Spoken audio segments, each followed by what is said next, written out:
Respeita o grau, campeão! Ai, ai, abraça, ai, vai, como abraça. Ai, ai, abraça, ai, abraça. Yeah! Respeita o grau! Araba! Ai, ai, ai, ai, ai, ai, ai, ai, ai, ai, ai, ai, ai. Campeão, campeão, campeão! Olá, bem-vindos a mais uma análise aprofundada aqui no nosso espaço. Hoje, o Octógono chama. Vamos mergulhar de cabeça no UFC 320. Temos em mãos os dados oficiais do evento e também, olha, uma análise bem detalhada com palpites do Maicon Grauzinho, lá do canal Respeita o Grau Campeão.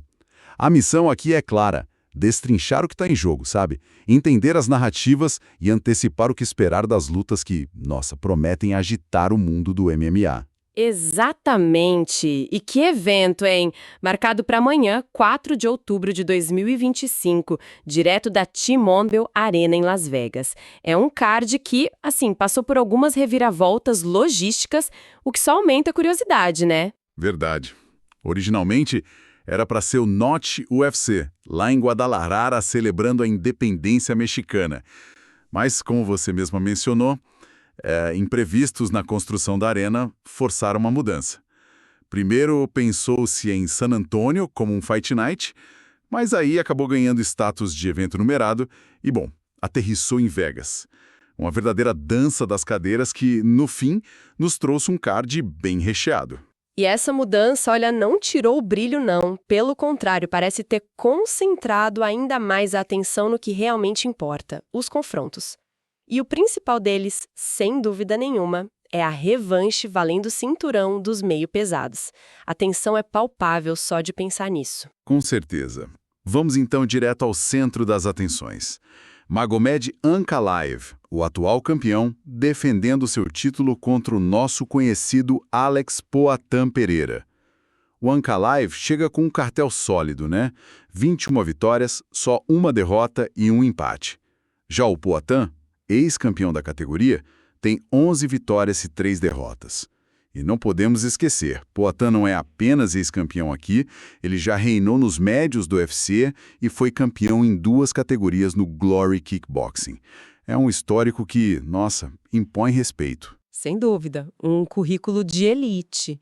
E essa revanche carrega o peso do confronto anterior que rolou lá no UFC 313. Naquela ocasião, o Ankalaev destronou o Pereira por decisão unânime dos juízes depois de 5 rounds. Isso cria uma dinâmica fascinante para esta segunda luta, sabe? O Ankalaev quer provar que a vitória foi fruto da superioridade estratégica e técnica dele, não um acaso.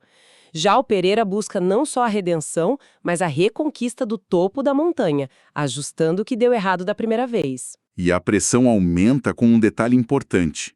Jiri Prochazka, outro nome de peso na categoria, ex-campeão, que também luta neste evento. Ele está escalado como reserva oficial para a luta principal. Ou seja, qualquer imprevisto com Ankalaev ou Pereira e o Prochazka entra em cena. Isso mostra o calibre e a importância desse confronto para a divisão. Exatamente. É uma rede de segurança que também sublinha o quão volátil pode ser o topo dessa categoria. Mas a noite não se resume a essa revanche, não. Temos outra disputa de cinturão igualmente explosiva no coevento principal. É verdade. Descendo para a categoria peso galo, temos o campeão Merab Dvalishvili defendendo seu reinado contra o desafiante Cory Sandhagen. Dvalishvili, com aquele recorde de 18-4, é conhecido por um ritmo alucinante, um grappling que sufoca. Do outro lado, o Sandhagen, 19-4, é um striker super criativo, movimentação constante e um arsenal de golpes, assim, bem diversificado. Que confronto! Um confronto que representa um choque clássico de estilos no mais alto nível. A questão central é: a pressão incessante e as quedas do Dvalishvili vão conseguir neutralizar a trocação elusiva e técnica do Sandhagen? Ou será que a capacidade do Sandhagen de controlar a distância e encontrar ângulos incomuns vai ser a chave para destronar o campeão? Uma vitória aqui, olha, ou solidifica o Dvalishvili como força dominante ou marca a coroação do Sandhagen depois de uma longa jornada até o topo. O que é fascinante é pensar nas estratégias. O Sandhagen vai precisar de uma defesa de quedas impecável e muita movimentação lateral, enquanto o Dvalishvili vai buscar encurtar a distância e transformar a luta num grind, né? Falando em estratégias e possíveis desfechos, a gente recebeu aquela análise detalhada do Maicon Grauzinho. Ele costuma ter uma visão bem interessante, muitas vezes acertando palpites que fogem um pouco do óbvio. O que será que ele projeta para essas duas disputas de cinturão que prometem parar tudo, hein? Pois bem, segundo a análise do Grauzinho, a aposta para a luta principal vai na manutenção do status quo. Ele prevê Magomed Ankalaev vencendo Alex Pereira de novo por decisão unânime. A lógica aqui parece ser a consistência do Ankalaev, sabe? O jogo de controle de distância dele, a capacidade de anular a potência do Poatan ao longo dos 25 minutos, assim como ele fez na primeira luta. É uma aposta segura, considerando o resultado anterior, mas será que o Poatan não traz ajustes? Essa é a grande questão, não é? Poatan e a equipe dele certamente estudaram a primeira luta à exaustão. Talvez a gente veja uma abordagem diferente, mais agressiva no início, ou quem sabe uma defesa de quedas aprimorada. Mas, e para a luta com o principal, Dvalishvili contra Sandhagen, qual a previsão do Grauzinho? Para os galos, a análise também pende para o campeão. A previsão é de Merab Dvalishvili vencendo Cor Sandhagen, também por decisão dos juízes. Aqui aposta no volume do Dvalishvili, na capacidade dele de impor um ritmo insano e acumular pontos com quedas e controle no solo, desgastando o Sandhagen round após round. São previsões que, como a gente disse, seguem um certo favoritismo baseado nos estilos e no momento atual deles. Mas é MMA de altíssimo nível, valendo cinturão. Surpresas são sempre possíveis, né? Concordo plenamente. Decisões para os campeões parecem o caminho mais lógico no papel.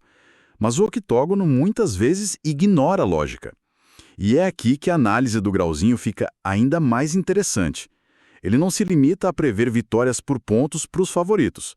Ele aponta para alguns resultados bem mais, contundentes no card principal. Talvez até algumas zebras. O que será que ele vê que pode chocar o público? Exato. Ele arrisca mais em outras lutas. Por exemplo, no confronto crucial dos meio-pesados entre o ex-campeão Jiri Prochazka e o Khalil Rountree Jr. A previsão é ousada. Rountree nocauteando o Prochazka no segundo round.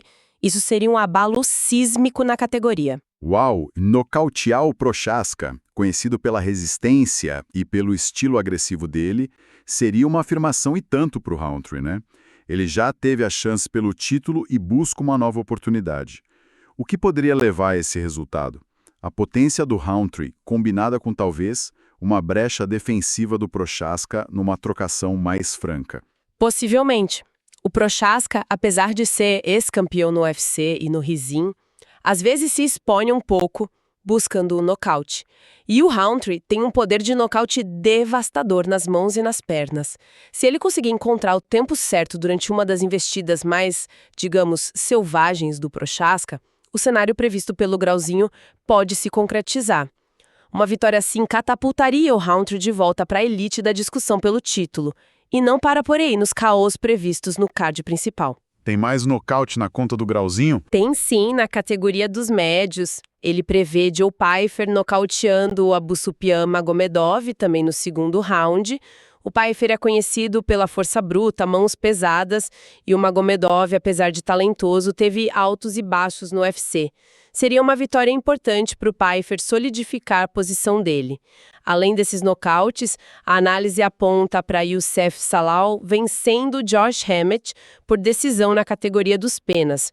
Uma luta interessante entre um veterano poderoso como o Emmett e um Zalal que vem numa boa fase. E arte suave, alguma previsão de finalização que chama a atenção? Com certeza. E logo no primeiro round, a aposta em André Sergipano Muniz finalizando Edmen Shabazian na luta que abre o card principal. Essa previsão faz muito sentido quando a gente olha o histórico, né?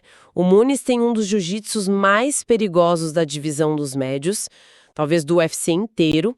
O Shabazian, por outro lado, já mostrou vulnerabilidades na luta de solo em confrontos anteriores. Faz total sentido.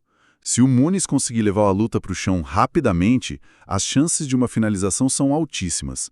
O Shahbazyan vai ter que manter a luta em pé a todo custo, né? E nas lutas preliminares, a análise do Grauzinho também destaca alguma coisa? Destaca sim. Nos galos, ele prevê Farid Basharat vencendo Chris Gutierrez por decisão. O Basharat é um prospecto invicto, muito técnico, seria uma vitória significativa contra um nome experiente como Gutierrez. E tem outra previsão de nocaute ainda mais enfática nos penas. Yeoju Sang nocauteando o brasileiro Daniel Willicat Santos logo no primeiro round. Essa luta, aliás, é aquela que foi movida do evento da semana passada, lá em Perth, para este card, dá um tempero extra e uma previsão de KO no primeiro round sempre gera expectativa. Interessante essa movimentação da luta do Yeoju Sang. E a análise vai tão a fundo que até arrisca palpites para os bônus de performance e luta da noite. Isso é que é confiança. Quais são as apostas? Exatamente. Olha só as apostas do Grauzinho para os bônus de $50 mil. Nocaute da noite iria para o Yeoju Sang, justamente por essa previsão de desfecho rápido e espetacular contra o Willicat. A finalização da noite teria 2 candidatos fortes, na visão dele. O André Muniz, pela aposta na finalização sobre o Shahbazyan, ou o Pat Mix. O Mix enfrenta o Yakub Wiclat numa luta muito aguardada nos galos, no card preliminar, um duelo de grapplers de altíssimo nível que também tem grande potencial de terminar no chão. Pat Mix contra o Wiclat. Nossa, essa luta por si só já valeria um ingresso. 2 especialistas em finalização frente a frente? E a luta da noite? Imagino que a aposta seja numa das disputas de cinturão. Sandhagen? E faz sentido. O choque de estilos, o volume do Dvalishvili contra a técnica do Sandhagen, a importância do título, tem todos os ingredientes para ser uma batalha de 5 rounds intensa, técnica, emocionante, daquelas que levantam o público. São escolhas bem fundamentadas para os bônus, não acha? Acho sim. O Yeoju Sang tem agressividade para um KO plástico, Muniz e Mix são finalizadores comprovados, a luta do Mix com o Wiclat é um presente para os fãs do grappling. E Dvalishvili contra Sandhagen realmente tem potencial para ser uma guerra estratégica. Mas, conectando tudo isso ao quadro geral, como a análise vê o impacto desses resultados previstos no futuro das categorias? A análise reforça o que a gente já discutiu.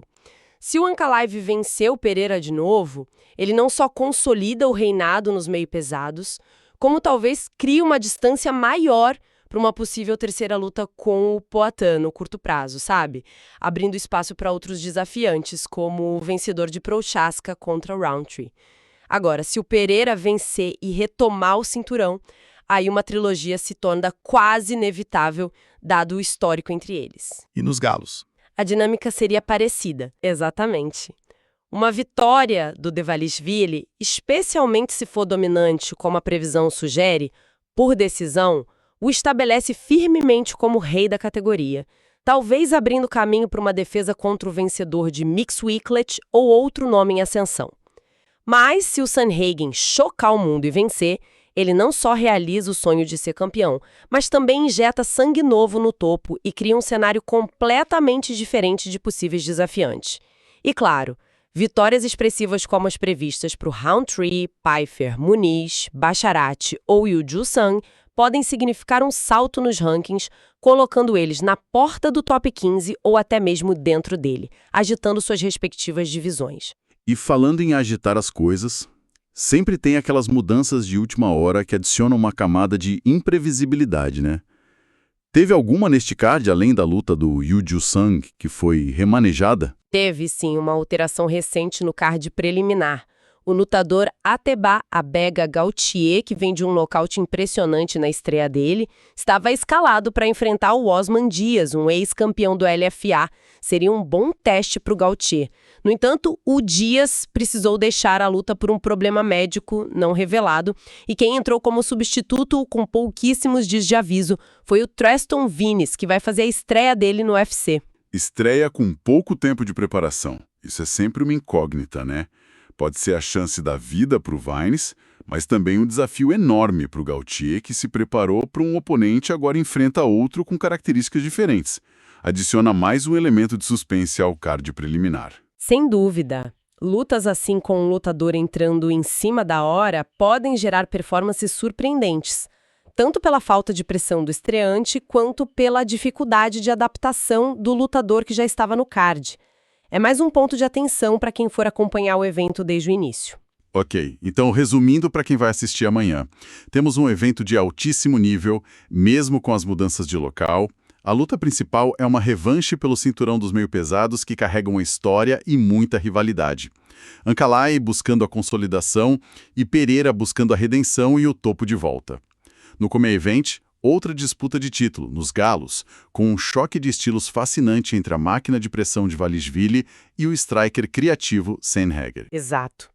Além disso, temos lutas que podem definir os próximos passos no topo de outras categorias, como Prochaska contra Rountree nos meio-pesados, que pode muito bem indicar o próximo desafiante ao cinturão. Temos também a análise especializada do Maicon Grauzinho, que nos deu uma prévia interessante, apostando em resultados contundentes como nocautes e finalizações, e até indicando favoritos aos bônus, o que só aumenta a expectativa por performances memoráveis. E não podemos esquecer as reviravoltas, como a mudança de local e a substituição de última hora, que adicionam aquele tempero de imprevisibilidade típico do MMA. A mesa está posta para uma grande noite de lutas. Resta agora ver como essas previsões e expectativas vão se traduzir em realidade lá dentro do octógono. A única certeza é que teremos confrontos intensos e decisivos para o futuro de várias categorias no UFC. E fica aqui uma reflexão final, talvez um contraponto à análise que a gente explorou. Ela aponta majoritariamente para vitórias dos campeões por decisão, seguindo uma certa lógica e o histórico recente. Mas o MMA vive do inesperado, né? E se essa lógica for quebrada? Como seria o impacto, por exemplo, de uma vitória do Alex Pereira por nocaute sobre o Ankalaev? Ou do Corey Sandhagen não apenas vencendo, mas talvez finalizando o Merab Dvalishvili? Uma performance dominante vinda do azarão numa disputa de cinturão não apenas muda um nome no topo, mas pode redefinir completamente a hierarquia, as narrativas e os próximos grandes confrontos nessas divisões tão competitivas. É algo para a gente observar atentamente, porque no fim das contas, é essa imprevisibilidade que torna o esporte tão apaixonante.